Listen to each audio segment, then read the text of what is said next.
کہ جو بڑا سگار لے گا وہ زیادہ مطلب شاید امیر ہے. رشتے اسی بیس پہ ہوتے تھے. لڑکے شو کے لیے نا ایسے بیٹھ کے سٹے لگا رہے ہوتے تھے, ناک سے دھواں نکال رہے ہوتے. جی وہ ایک آدمی تھا نا ساحل سمندر پہ لیٹا ہوا تھا, تو ایک بزرگ نے جا کے کہا بیٹا کچھ کر کیوں نہیں لیتے؟ وہ ساحل سمندر پہ لیٹا ہوا نوجوان سگریٹ پی رہا ہے اور دھواں نکال رہا ہے. تو اس نے کہا کیا کروں؟ اس نے کہا بیٹا پڑھ لو, 10 سال میں میٹرک کرو, پھر انٹر کرو, پھر PhD کر لینا 16-17 سال میں. اس نے کہا پھر کیا ہوگا؟ اس نے کہا پھر پیسہ کمانا. کا پھر کیا ہوگا؟ کا پھر شادی کرنا, پھر بچے پیدا ہوں گے. اس نوجوان نے کہا پھر کیا ہوگا؟ اس نے کہا بیٹا پھر مزے کرنا. تو کہتا ہے ابھی کیا کر رہا ہوں میں. تو سگریٹ پینا تو ایک مزے کی اور ایک شو بازی کی علامت سمجھا جاتا رہا ہے. تو پھر کیا ہوا جی؟ اسی طرح وزن کا بھی ہے کہ جو آہستہ آہستہ جو میٹھا کھانا اور وزن بڑھانا اور اس میں سارے معاملات ہیں, یہ آہستہ آہستہ ریسرچ سامنے آ رہی ہے کہ یہ زیادہ خطرناک ہے. تو یعنی دونوں چیزیں اپنی اپنی جگہ مطلب خطرناک ہیں, دونوں کو یہ اوائڈ کرنا ضروری ہے. لیکن یعنی آپ کے کہنے کا مقصد یہ ہے کہ لوگ سگریٹ کو تو سمجھتے ہیں کہ جی وزارت صحت کا اس پہ وہ لکھا ہوتا ہے کہ سگریٹ پینا تمباکو نوشی صحت کے لیے مضر ہے, لیکن مٹھائیوں کے ڈبوں پہ نہیں لکھا ہوتا کہ خبردار 40 سال کے بعد آپ کا وزن بڑھنا اور اتنا میٹھا کھانا یا پھوڑنا آپ کی صحت کے لیے نقصان دہ. اس پہ بھی لکھا ہونا چاہیے. صحیح ہے. اچھا ڈاکٹر صاحب, بریسٹ کینسر خواتین میں بہت زیادہ عام ہے, اور ہمارے اپنے قریبی ریلیٹیوز کچھ خواتین ہیں جو بریسٹ کینسر سے ان کا انتقال ہو گیا. میری والدہ کو بھی بریسٹ کینسر تھا, اللہ تعالیٰ ان کی مغفرت فرمائے. خیر وہ تو پھر بھی بریسٹ کینسر کے باوجود 20-22 سال انہوں نے نکالے اس کینسر میں, لیکن بہت سی خواتین مر جاتی ہیں اس میں, اور بہت کم عمری میں مر جاتی ہیں. کیا اسباب ہیں بریسٹ کینسر کے؟ اور اچھا اس کے اگلا سوال جو امپورٹنٹ ہے وہ میں بعد میں پوچھتا ہوں کہ کوئی ایسی علامات ہیں جس سے پہلے سے اندازہ ہو جائے کہ مجھے کینسر کا خطرہ ہے. لیکن پہلے آپ اس سوال کو ذرا کلیئر کر دیں, بریسٹ کینسر جو خواتین میں بہت زیادہ ہے, اس کی بنیادی وجہ کیا ہے؟ جی دیکھیں, بریسٹ کینسر کی ایک تو وہی عام فیکٹرز ہو گئے جو ہم نے پہلے ڈسکس کیے ہیں, مطلب کسی بھی شخص کو ہو سکتا ہے, لیکن اس سے بڑھ کر یہ ہے کہ جو دو ایک چیز ہے جو اسلام کے اعتبار سے بھی ماشاءاللہ پتہ چلتی ہے کہ کتنی ہر چیز میں حکمت کی بات ہے, کہ وہ کم کرتی ہے رسک بریسٹ کینسر ہونے کا. یہ نہیں ہے کہ 100% یعنی نہیں ہوگا, لیکن بہرحال وہ رسک بہت کم کرتی ہے. تو یہ معلوم ہے. دوسرا یہ ہے کہ بریسٹ کینسر میں فیملی کا لنک تھوڑا سا زیادہ ہے. جیسے ہم عام کینسر میں تو ہم نے کہا 5% سے کم ہے, اس میں 5 سے 10% کے درمیان ہے.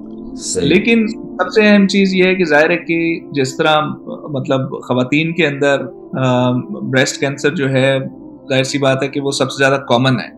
ٹھیک ہے, تو وہ فیکٹر سارے وہی ہیں جو ہم نے پہلے ڈسکس کیے ہیں, لیکن وہ بہت زیادہ کامن ہے کیونکہ اس کے اندر ڈیزیز بھی 3-4 مختلف قسم کی ہیں. مثال کے طور پہ جو فیمیل ہارمونز ہیں وہ بھی بریسٹ کینسر کو جنم دے سکتے ہیں, اور وہ انسان کے کنٹرول سے ٹوٹلی باہر ہے. تو کوئی ایسی چیز نہیں کہی جا سکتی کہ اگر کسی خاتون کو ہوا ہے تو وہ کوئی چیز بہت مختلف کرتی تو نہ ہوتا.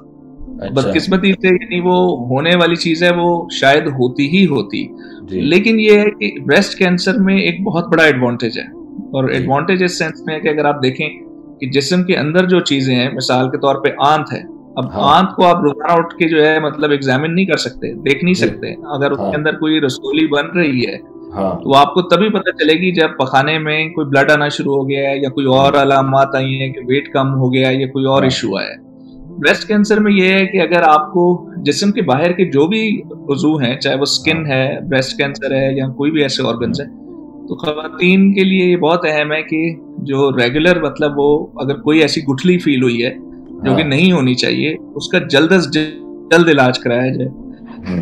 میں نے بہت سارے کیسز میں پاکستان میں دیکھا ہے کہ ظاہر ہے کہ لوگوں میں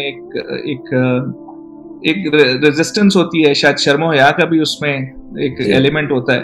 لیکن یہ ہے کہ یہ ایک ایسی چیز ہے جس کے اندر جس میں جلدی جتنا کیا جائے اس پہ بے پناہ فائدہ ہے, کیونکہ یہ سامنے نظر آ رہا ہوتا ہے. جو ہماری شروع میں بات ہو رہی تھی ارلی والے جلدی کیور, یعنی خواتین کو یہ اس بات کا, آپ کے خیال میں خواتین کو اس بات کا خیال کرنا چاہیے کہ کہیں بریسٹ کی طرف کوئی ذرا سی بھی گٹھلی بنتی ہوئی نظر آ رہی ہے تو فوراً وہ ڈاکٹر سے رابطہ کر لیں, اس میں دیر نہ کریں. آپ بتا رہے تھے کہ بریسٹ کینسر کے بہت سے اسباب ہیں, کچھ اسلامی نقطۂ نظر سے بھی, یعنی اسلام نے کچھ ہدایات پہلے سے دی ہیں, وہ کیا ہدایات ہیں جو اس پر کچھ بات ہوئی نہیں؟ جو مین چیز ہے, جیسے آپ بہتر رہنمائی فرمائیں گے کہ جو بریسٹ فیڈنگ ہے جی, اس کے سلسلے میں میرے خیال میں 2 سال کی شاید ریکمنڈیشن ہے نا, جو خواتین کے لیے, بچوں کے لیے. تو اس میں ایک تو یہ ہے کہ, اور دوسری اسلامی اعتبار سے یہ ہے کہ زیادہ بچے کرنے کو انکریج کیا گیا. ظاہر ہے یہ انسان کے کنٹرول میں تو نہیں, لیکن اگر کنٹرول وہ کرنا چاہے تو جن خواتین کے بچے زیادہ ہیں ان کو کینسر کا رسک کم ہے. جن خواتین نے بچوں کو دودھ پلایا ہے ماں نے, ان کو بریسٹ کینسر ہونے کا رسک کم ہے. وہ ہارمون کنٹرول ہو جاتے ہیں اس طریقے سے, تو اس کی وجہ سے کینسر کا رسک کم ہوتا جاتا ہے. اچھا, میں نے کسی کینسر کی بہت بڑی اسپیشلسٹ تھیں اور آپ ہی کے ساتھ ان کا انٹرویو ٹیلی ویژن پہ تھا, ان ڈاکٹر کا نام تو مجھے یاد نہیں, تو آپ ہی کے ساتھ ان کا انٹرویو تھا. انہوں نے اس بات کا بھی تذکرہ کیا کہ دیر سے شادی بھی ایک وجہ ہے بریسٹ کینسر کی, کیونکہ بریسٹ میچور ہو جاتے ہیں, پھر ان کے میں جو فیڈنگ کی وجہ سے سیل میں جو توڑ پھوڑ ہوتی ہے وہ ڈسٹرب ہوتی ہے. اس کی کیا حقیقت ہے؟ بالکل درست ہے یہ بات, بالکل درست ہے یہ بات, بالکل درست ہے کہ جتنی جلدی یعنی آپ کی شادی ہوگی اتنا رسک کم ہے بریسٹ کینسر کا. بالکل. اچھا, روزہ آج کل چل رہا ہے ماشاءاللہ, رمضان ہے, آپ سے ہی ہم نے سنا ہے اور بھی تحقیقات گوروں کے سامنے آتی رہی ہیں کہ روزہ بھی کینسر کو روکنے میں اس کا بھی بہت بڑا کردار ہے. کیا کہنا چاہتے ہیں آپ اس بارے میں؟ بالکل درست ہے. یہ دیکھیں, اس سلسلے میں ظاہر ہے کہ ہماری ایک بدقسمتی ہے کہ چونکہ ہمارا یہ ریسرچ ہم سے ہونی چاہیے تھی. جب کوئی بھی ریسرچ ہوتی ہے تو اس کے لیے ایک نظریہ بیان کیا جاتا ہے جسے ہم ہائپوتھیسس کرتے ہیں, اور پھر اس کو صحیح یا غلط ثابت کرنے کی کوشش کرتے ہیں. بہرحال بالمختصر چیز یہ ہے کہ گوروں نے اب یہ سلسلہ شروع کیا ہے کہ دونوں صرف کینسر سے بچنے کے لیے, یعنی کینسر اس کا پارٹ ہے, لیکن آلسو اپنے ویٹ کو مینٹین کرنے کے لیے وہ یہ کرتے ہیں کہ وہ ایک سلسلہ شروع کیا, اسے کہتے ہیں انٹرمیٹنٹ فاسٹنگ. یعنی گاہے بگاہے بیچ میں وہ کچھ دیر کے لیے وقفہ دیتے ہیں کہ اس میں ہم نے کچھ نہیں کھانا پینا. اور اب مزے کی چیز یہ ہے کہ آپ سے ہی ہم نے ظاہر سنا ہے کہ نبی پاک صلی اللہ علیہ وسلم کی تو رمضان سے ہٹ کے بھی سنت تھی کہ ہفتے میں وہ 2 دن اکثر زیادہ بھی پیر اور جمعرات کا روزہ رکھتے تھے آپ صلی اللہ علیہ وسلم.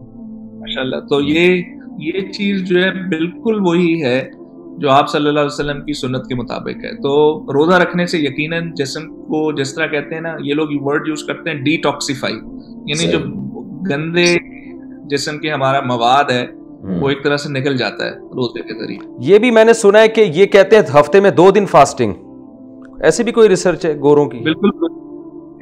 بالکل. تو وہ اس کو انہوں نے نام انٹرمیٹنٹ فاسٹنگ کا دے دیا ہے, لیکن وہ یہ کرتے ہیں کہ گھنٹے ڈیوائڈ کر دیتے ہیں, تو بجائے اس کے کہ وہ پورا ہی یہ کہیں کہ جو آپ لوگ کر رہے ہیں وہ درست ہے, تو اس کا انہوں نے طریقہ یہ کیا ہے کہ مطلب جیسے اگر ظاہر ہے کہ ایک مثال کے طور پہ ایک روزہ 14 گھنٹے کا ہے اور 14 یعنی 28 گھنٹے کا ہو گیا نا ہفتے میں, تو وہ اس کی بجائے کہہ دیں کہ یار 8 گھنٹے 3 دفعہ کر لو, تو وہ اس کے قریب ہی پہنچ گیا.